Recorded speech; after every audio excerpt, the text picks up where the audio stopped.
Imagine le disciple à qui Jésus donne 5 pains et 2 poissons, il dit partager. Il y a 5000 personnes devant toi. Partager, je commence par qui? Je laisse. Amen. Mais le maître il a dit quoi? Partager. Ils ont commencé à partager. Le panier n'était pas vide. Ils ont partagé et ce n'était pas vide. À la fin, il y avait encore suffisamment de quoi nourrir ces 5000 personnes. Alléluia. Donc, bien aimé, lorsque tu es dans la marche de la foi, il s'ouvre pour toi l'univers de toutes les possibilités. Car lorsqu'on croit, tout ce qui constitue ta faiblesse, tout ce qui constitue ton incapacité, tout ce qui constitue tes limites sont transférés à Christ. Et son pouvoir illimité t'est également transféré. Lorsque tu crois, tes limites vont à qui? À Jésus. Lorsque tu crois, ta faiblesse va à qui? À Jésus. Lorsque tu crois, ton incapacité va à qui?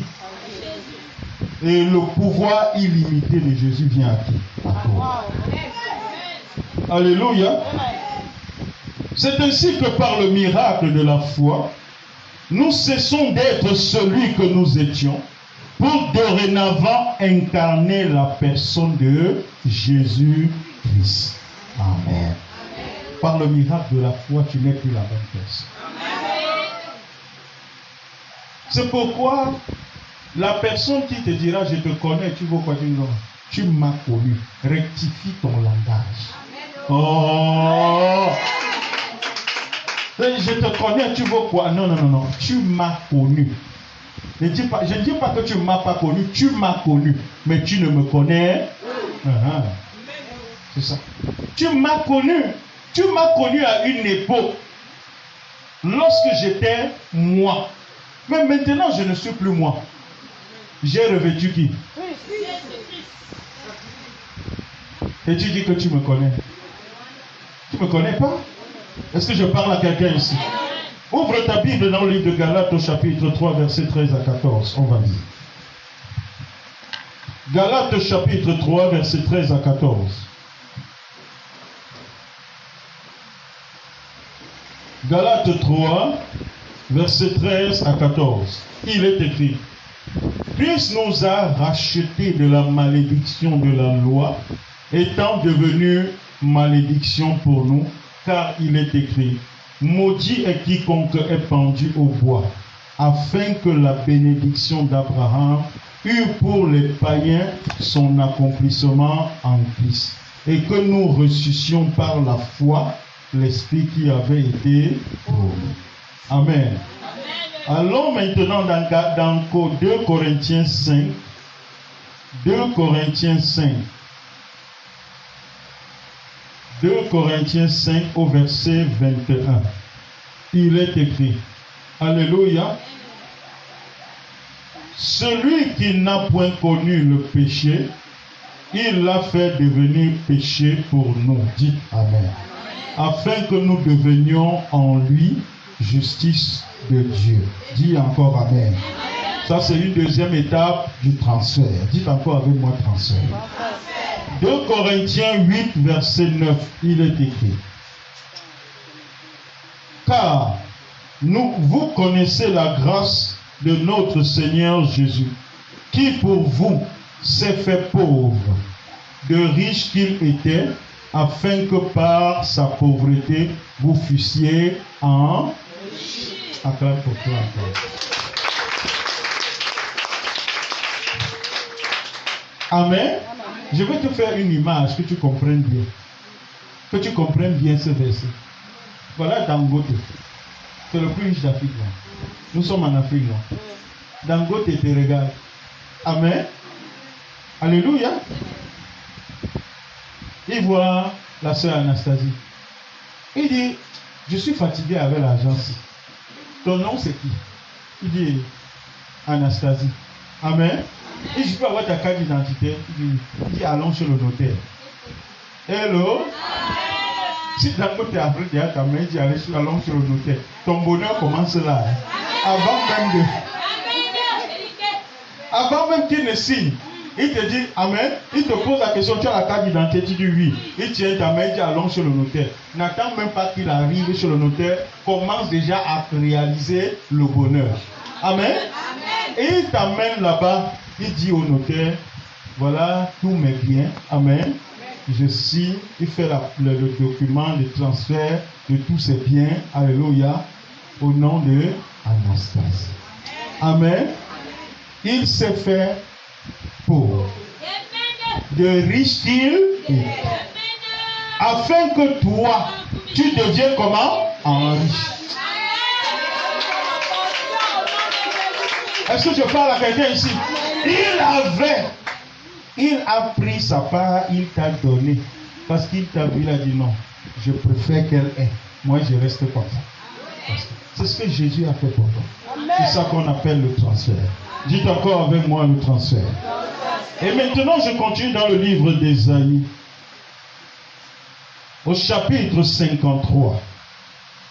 Ésaïe au chapitre 53. Versets 4 à 5. Il est écrit: cependant, ce sont nos souffrances qu'il a portées. C'est de nos douleurs qu'il s'est chargé, et nous l'avons considéré comme puni, frappé de Dieu et humilié. Mais il était blessé pour nos péchés. Blessé pour les péchés de qui? Amen. Brisé pour nos iniquités. Les iniquités de qui?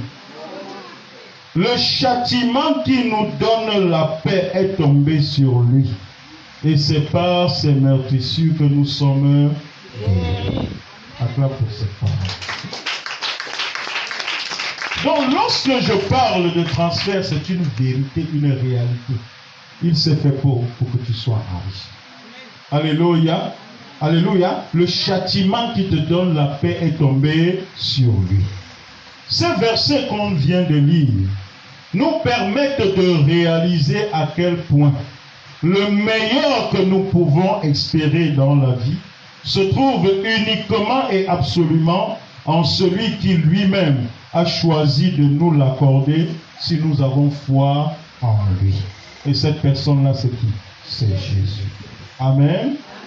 Le deuxième principe fondamental auquel on doit s'appliquer si l'on veut connaître le meilleur de la vie, c'est de ne pas seulement croire en lui, mais de rester attaché à celui en qui on croit.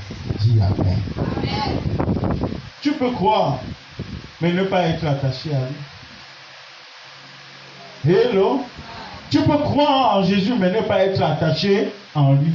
Et le mal de l'Église aujourd'hui, c'est que beaucoup croient en lui, mais ne sont pas attachés à lui. Le mal de l'Église aujourd'hui, c'est ça. L'Église est pleine de personnes qui croient en Jésus, mais très peu, just a few, qui sont attachés à lui. Amen. Or, tu ne peux tirer le meilleur de Jésus que lorsque tu es attaché à lui. Amen. Alléluia. Parce que comme j'ai pour habitude de dire, il est plus facile de croire que de rester attaché à celui à qui on a cru. Je crois. Mais est-ce que tu es attaché à lui? Hello? C'est le problème des chrétiens. Pour la plupart. Est-ce que tu crois en Jésus? Oui, je crois. La preuve, voilà ma Bible, je crois en Jésus. C'est pas ça? Amen? Voilà ma Bible, je crois en Jésus. Mais est-ce que tu es attaché à? Ceux qui tirent le meilleur de Jésus sont ceux qui sont attachés à lui. Jésus est engagé, très engagé vis-à-vis de ceux qui sont attachés à lui. Vous avez vu la dame qui est au fond là, avec l'enfant en Bordeaux là? Vous l'avez vu? Lève-toi ma fille. Alléluia.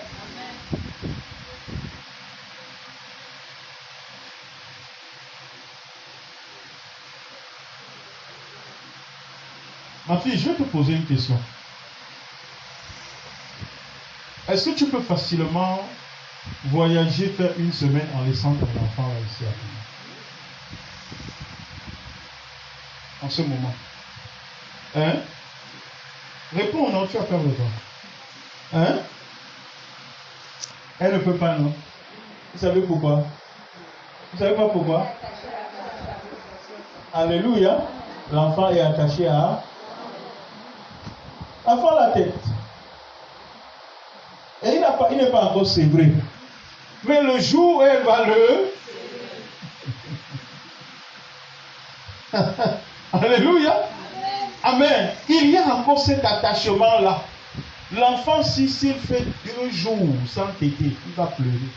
Même lorsque tu veux serrer l'enfant, attends-toi d'abord aux pleurs ces jours-là.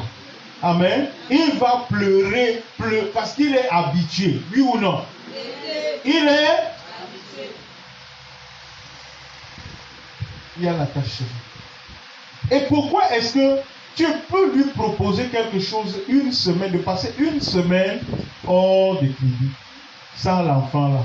Une chose qui peut même lui apporter, qui peut lui être avantageux. Assieds-toi, ma fille. Elle dit quoi? Non, je ne peux pas. Si je dois venir, il faut que je vienne avec.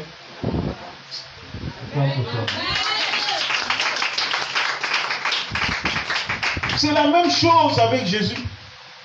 Pour ceux qui sont attachés. L'enfant est encore attaché. Comme celui-là avec ma fille Bertine. C'est pareil.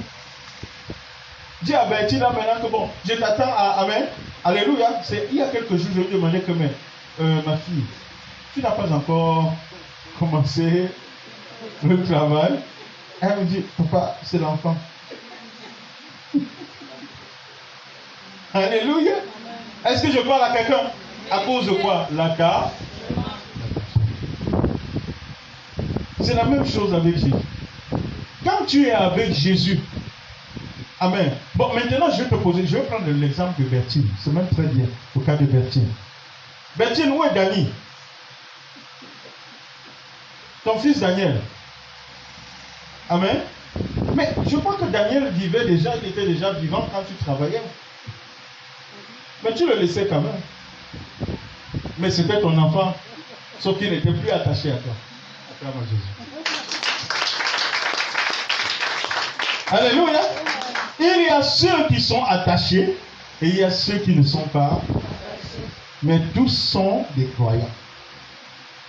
Daniel, c'est sa mère. Mon fils là, c'est aussi sa mère. Sauf que lui, il est encore. Et Daniel n'est plus. Mais tous deux se sont acclamés pour lui. Alléluia. Tous deux sont ses enfants.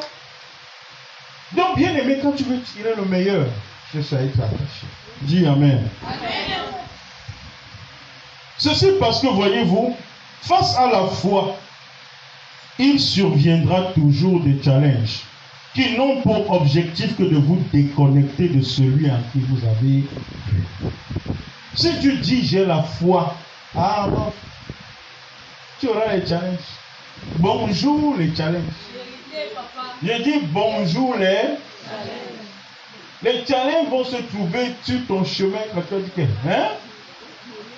C'est même ça, donc c'est ça, suivre Jésus. Tu auras, qu'on ne vous mente pas, une foi sans challenge est une foi qui n'est pas